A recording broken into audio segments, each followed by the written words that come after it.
अस्सलाम वालेकुम वरहमतुल्लाहि वबरकातुहू। आज हम देखते हैं कि सेल्फ हाइप्नोसिस क्या है। हाइप्नोसिस में इंसान की सबकॉन्शियस की एक्टिविटी को कम किया जाता है, फिर उसके माइंड को अपनी मर्ज़ी के प्रोग्राम में ढाला जा सकता है।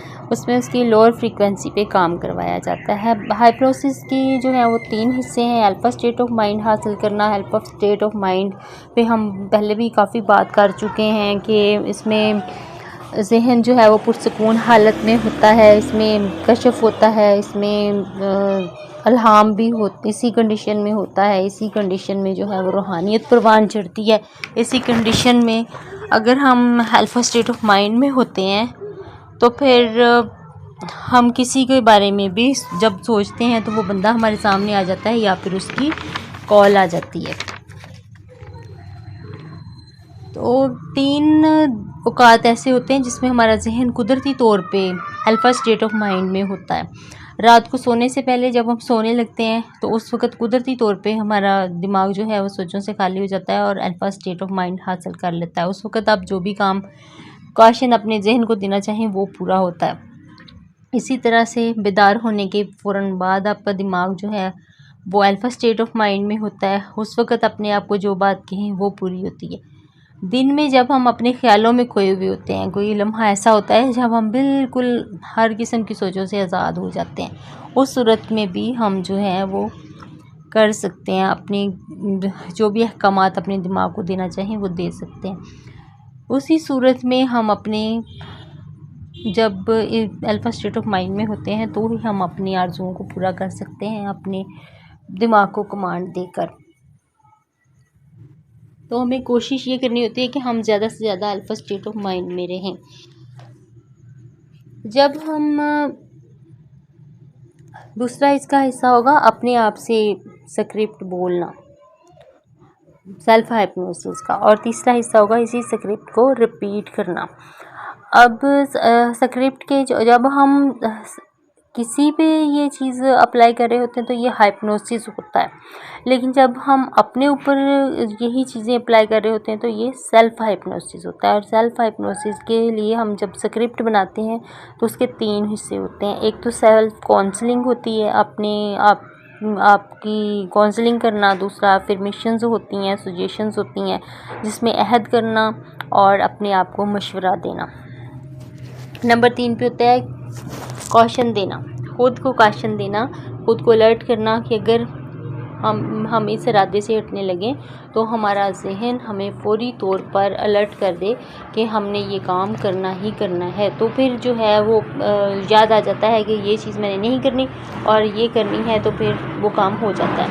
अब आपको मैं बताती हूँ एक स्क्रिप्ट कि हमने स्क्रिप्ट कैसे बनाना है। मसलन हम मोबाइल बहुत ज़्यादा यूज़ करते हैं, तो मोबाइल की ये एडिक्शन को हटाने के लिए, एडिक्शन को ख़त्म करने के लिए हम एक स्क्रिप्ट बनाते हैं जो कि इस तरह से होगा। सबसे पहले हिस्से में अफर्मेशन आएगी, सजेशन आएगी। दूसरे हिस्से में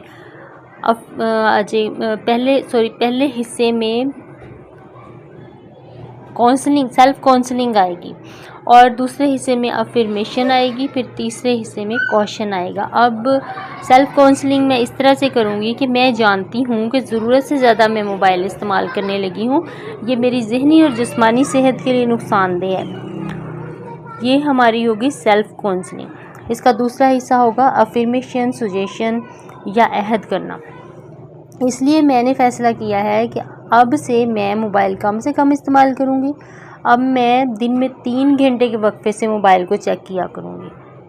मैं इस तरतीब को सख्ती से फ़ॉलो करूँगी। ये हमारा दूसरा हिस्सा कंप्लीट हो गया। इसमें अहद कर लिया कि अब से ये काम छोड़ देना है, अब दोबारा नहीं करना और वक्फे से मोबाइल को चेक करना है।